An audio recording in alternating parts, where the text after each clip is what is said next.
Oi, tudo bem? Eu espero que você esteja bem. Vira e mexe, eu coloco uma caixinha de perguntas lá no Instagram. Como eu posso ajudar você? O que você gostaria de saber? Qual é o seu maior desafio? Porque a intenção deste canal e do Instagram, além de divertir, né, trazer alguns vlogs, é te ajudar nesse caminho da educação. E muitas pessoas perguntaram sobre a reunião de pais. Como que a gente consegue ter sucesso numa reunião de pais? Como que a gente faz com que os pais tenham confiança na gente? O que fazer na reunião de pais? Então, assiste até o final desse vídeo, porque eu vou trazer ele recheado de dicas, coisas que eu tenho feito, que eu descobri ao longo, né, desses anos trabalhando em escolas, e eu descobri algumas coisas que dão certo e algumas que não dão tanto. Então, assiste até o final, tá bom? Uma coisa que a gente tem que sempre se lembrar é que a reunião de pais não é um momento para que a gente fique inseguro. Aí você fala, mas Stephanie, é exatamente isso que é a minha dúvida, né? Um dos meus desafios. Mas a gente tem que lembrar que a reunião de pais não é um momento apenas para que o pai tá ali para avaliar você. Não. Aquele é o momento para que você junte forças com aquele pai, com aquela mãe, com aquela família, porque a parceria com a família é fundamental para desenvolver todas as competências e as habilidades daquela criança. Afinal, é esse o nosso objetivo, né? E é isso que os pais querem. Eles querem que a criança aprenda, que estuda, que brinca. E os pais estão ali também para aprender com você, educadora, com você, professora. Eles não fizeram faculdade, eles não estão na área, muitos deles. Eles não estudaram para isso, mas você sim. Então, a gente está ali naquela reunião, nas reuniões de pais, para que a gente possa ter uma troca e que a gente possa ensinar coisas para eles também. Então, fica tranquilo. A reunião de pais também serve para a gente conhecer as famílias, principalmente aquela primeira reunião. É para conhecer se tem cachorro ou não, como que funciona a estrutura daquela família, porque tudo isso, toda a vivência familiar reflete no comportamento e algumas coisas na personalidade da criança. Então é importante sim a gente conhecer a família. E a reunião de pais também serve para a gente expor o que vai ser trabalhado naquele bimestre, naquele ano, depende da quantidade de reuniões que você tem disponível, né, que você pode fazer na escola. Mas normalmente a reunião de pais é para isso, é para que a gente possa expor tudo que a gente vai desenvolver ou que a gente está desenvolvendo. Muitos pais chegam na reunião com muitas expectativas. E essas expectativas elas variam depende da idade. Então, por exemplo, se você trabalha com crianças bem pequenininhas, que é o meu caso, eles vão chegar perguntando do desfraude. Quando a gente pode começar o desfraude? Porque fralda é cara e eles sabem que é um dos milestones, né, os objetivos ali da idade. Então eles vão perguntar disso, vão perguntar como desenvolver a linguagem, quando que meu filho vai começar a falar inglês se você trabalha numa escola bilíngue. Se você tiver filhos mais velhos, eles vão perguntar sobre a alfabetização. Então a reunião de pais é pra gente manter a nossa calma, a nossa tranquilidade e passar isso para os pais também. Mostrar para eles que todas as crianças têm seu tempo, têm seu ritmo, que você sabe o que você está fazendo. E a gente mostra que a gente sabe o que a gente está fazendo quando a gente se organiza e a gente monta uma pauta de reunião. Então tudo bonitinho ali, o que eu vou falar e quais são as coisas que vão ser faladas na reunião ali. Tem que ter uma pauta de reunião. Quando você planeja o que você vai falar, quando você tem uma estruturação do seu discurso, você transmite muito mais confiança e segurança para as famílias. A sua pauta precisa ser objetiva e clara, assim como a reunião. Eu até aprendi isso ao longo dos anos, não adianta você ficar usando muito pedagogês. Então não adianta você ficar falando coordenação motora fina, você falar do Terrible 2, são termos da nossa área. Claro que se você sentir a necessidade, você acha que os pais iriam aproveitar muito mais sabendo o termo pré-silábico, essas coisas, ok, você usar o termo, mas explica o termo. Porque se você tá só usando o termo ali, você fica um pouco arrogante e os pais saem da reunião não entendendo bulhufas o que você falou. Então, é legal você, se você for usar, né, termos pedagogês, que você explique eles para as famílias. Normalmente existem dois tipos de reuniões, a coletiva e a individual. Eu gosto muito desse formato bem separado e que os pais entendam isso, porque como Maria Montessori disse, a gente não deve falar mal de uma criança, falar dessa criança na frente de outras pessoas, na frente dela então, pelo amor de Deus. E não pode. Então, por exemplo, se eu tenho uma reunião coletiva, eu não vou falar especificamente de cada criança, porque isso não é certo. Então, uma vez, já aconteceu comigo, eu estava fazendo reunião de pais e uma família incessantemente assim, ficava perguntando sobre aquele aluno, como é que estava o desenvolvimento na sala. Eu falei, olha, eu entendo que você está bastante preocupado, eu entendo a sua ansiedade, de você querer também participar desse momento para poder ajudar a criança em casa, mas a gente vai marcar uma reunião individual para que a gente possa conversar. A reunião individual difere um pouco assim nas escolas, mas normalmente o pai entra em contato, marca um horário, normalmente é um horário dentro das atividades extras, né, de psicomotricidade, educação física e música, que é com outro especialista, outro professor, porque aí não atrapalha a rotina do dia e você não larga a turma com assistente, né? Porque, gente, isso acontece, isso dá um rolo. Então, assim, é melhor que esses horários de reuniões sejam marcados quando você não está sendo muito necessitado na sala de aula. Então, você vai conversar com esses pais, você vai trazer calma, tranquilidade e buscar meu papel aqui. E você vai falar especificamente sobre aquela criança numa reunião individual. E como eu falei antes, a reunião coletiva, diferente da individual, você vai fazer com um grupo, você vai falar com todos. Então não exponha nenhuma criança, nenhuma dificuldade, nenhum problema em sala ou entre duas crianças que se batem, que morde, enfim, coisas que acontecem na sala de aula. É melhor você marcar com aquelas famílias individualmente, com a coordenação e resolva ali, entendeu? A reunião coletiva é para outra coisa, como eu falei, expor projetos e o que você está desenvolvendo com a turma. Inevitavelmente, a reunião de pais é o momento que os pais vão observar você. Acontece. Pensa, todo mundo tá olhando para você. Então eles vão observar sua roupa, o seu jeito de falar, eles vão fazer perguntas. Eu já tive pai que praticamente pediu meu currículo na reunião de pais. E tudo bem, se você parar para pensar, você tá construindo conhecimentos com o filho dele. A gente passa muito tempo do nosso dia com as crianças, da vida dessas crianças, a gente passa muito tempo com eles, então é normal essas preocupações. Então é importante que você seja pontual. Isso é importante, você mostra para os pais a sua seriedade, que você tá organizada, e demonstra respeito para os pais que chegaram no horário. E aí as próximas reuniões, os pais que chegaram atrasados, eles já sabem que você é pontual, então eles vão tentar chegar no horário. Em relação a você passar o seu currículo, seja breve, mas claro, você pode falar a sua graduação, algum curso que você tenha feito recentemente, ou um curso que você sabe que para aquela faixa etária vai ser muito valioso. Eu sempre falo da minha contação de história, que eu tenho curso de contação de história, de primeiros socorros, né? Nessa fase eles têm muito, né, engasgo, pode engasgar, né? Então eu falo sobre isso. Você pode falar sobre alguma viagem internacional que você tenha feito.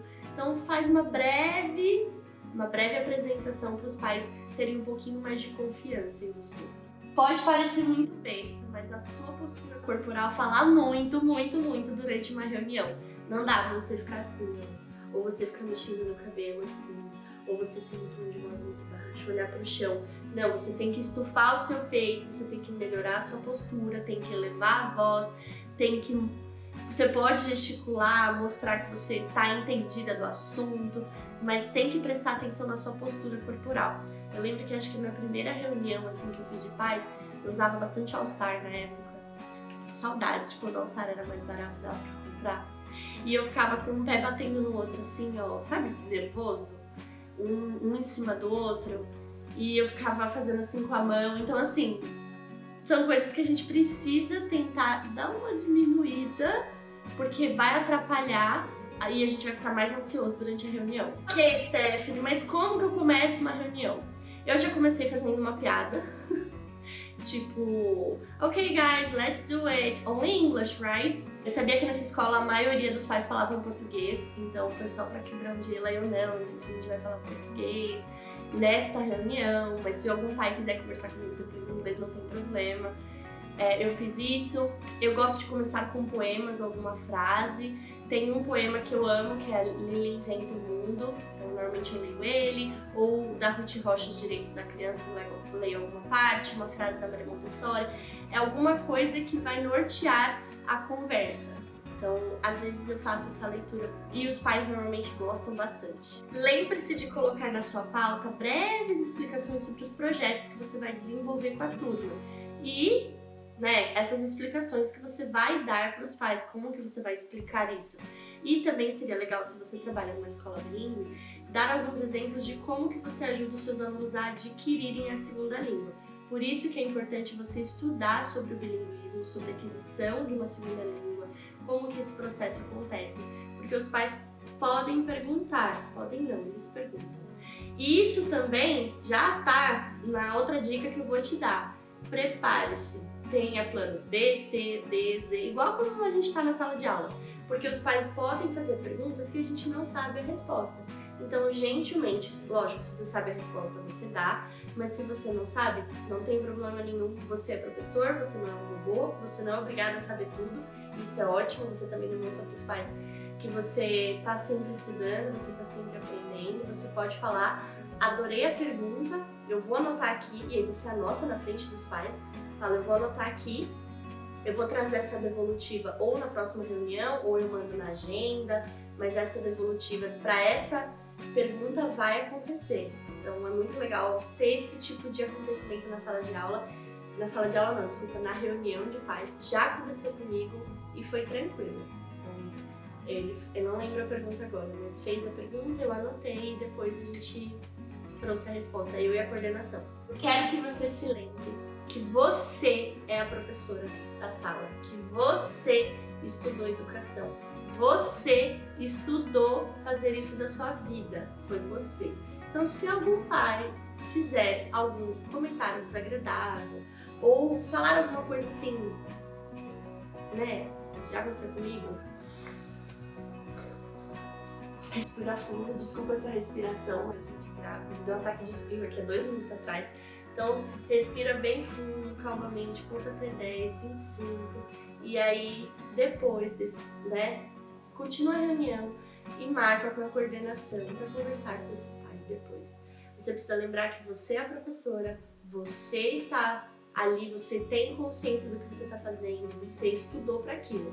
Claro, se o pai está trazendo uma sugestão de atividade ou uma outra metodologia, uma estratégia, sei lá, alguma coisa assim, que isso pode acontecer também, anota, fala que você vai pesquisar mais sobre isso, ou você explica por que aquilo não condiz com os objetivos da escola ou daquela turma. Mas lembra, você que é a professora, não os pais. Durante as reuniões coletivas e principalmente nas individuais, não foca em falar ou expor os problemas da classe, da turma. Foca em mostrar as soluções. Mas Stephanie, eu não vou falar dos desafios, eu não vou falar o que está acontecendo em sala? Não, você vai falar, você deve falar. Você conhece a técnica sanduíche? Eu chamo de sanduíche, mas não sei qual seria o nome correto, mas você fala algo bom do que está acontecendo, ou algo que a turma está desenvolvendo, ou o aluno, se for uma reunião individual, algo que você, não um problema, mas algo que você observou, você contastou, que precisa ser melhor desenvolvido, e aí você vem com um plano de ação, sanduíche. Tem que vir com um plano de ação. Não adianta você virar pro pai e falar o problema e não falar o que a escola está desenvolvendo, ou o que o pai pode fazer em casa também, ou uma estratégia que você está fazendo. Você precisa trazer uma solução, não só o problema, jogar e falar, agora você resolve. Não, lembra que vocês são parceiros? Então, vou dar um exemplo assim. Por exemplo, a Stephanie adora as horas da história, ela senta do lado de fulano, ela conta histórias para os amigos, para os ursinhos de pelúcia. Eu notei, você fala assim, eu notei durante as atividades de artes que ela segura o lápis assim, né, o giz de cera. Vocês notaram isso também? Aqui na escola a gente notou essa pega, né? A gente chama de coordenação motora fina. Então a gente tá criando algumas estratégias para ajudar ela, para ela conseguir melhorar essa pega do lápis, do giz. A gente colocou algumas brincadeiras de pregador, mostra fotos dela brincando, traz os pregadores, mostra como faz. A gente fez isso, fez X, Y e é isso. Então dê soluções e incentive que os pais façam as tarefas em casa também, as brincadeiras, e que eles, né, participem do processo, afinal a filha é deles, né? Para terminar a reunião, principalmente a coletiva, eu acho legal você terminar com alguma frase, alguma coisa assim, também igual, né, quando você começou, ou alguma atividade, né, para trazer um pouco mais de leveza para o ambiente. Se você acha que seria interessante trazer alguns icebreakers, essas brincadeiras que dá para fazer em reunião de pais em algum vídeo, comenta aqui embaixo que eu posso fazer também.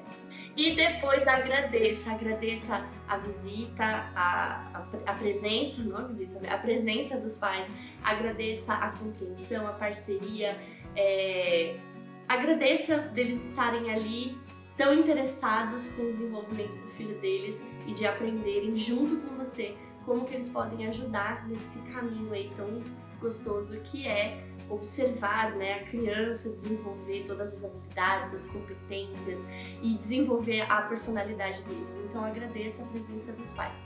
E aí você fala assim, tá bom, Stephanie, acabou, vou embora, vou pra minha casa, vou comer McDonald's, né, acabou. Não. Você precisa registrar tópicos, não precisa ser coisas muito, né, textos TCC grande, mas você precisa registrar como é que foi essa reunião, qual foi o tópico mais falado, se teve algum comentário desagradável. É legal que você registre em tópicos mesmo essa reunião, como se fosse uma ata, né, e quais foram as decisões tomadas, qual foi o tópico, porque na próxima reunião você está partindo daquilo ali, você pode até relembrar na reunião. Olha, na outra reunião falamos disso, Y, tenho aqui anotado. Isso é legal, eu trabalhei numa escola que os pais até assinavam. Isso era muito bom, porque você tem isso registrado, do que foi falado, do seu esforço, do que foi discutido, e aí ninguém consegue usar nada contra você. Infelizmente, isso acontece também. Eu espero que vocês tenham gostado desse vídeo. Ele ficou um pouco longo, mas é porque esse assunto, ele demanda tempo, esforço, e anos também de prática, então fica tranquila se a sua primeira reunião foi um desastre, a minha foi. E a gente vai melhorando. Quanto mais a gente pratica, melhor a gente fica. Eu falo isso quase em todos os vídeos. Vou fazer até uma camiseta com essa minha frase, porque é isso mesmo. Curte esse vídeo, compartilha na sua escola com outras professoras que também, às vezes, né, acho que todo mundo fica nervoso em reunião de pais, mas lembra, fica tranquila, você sabe o que você vai fazer, tá bom?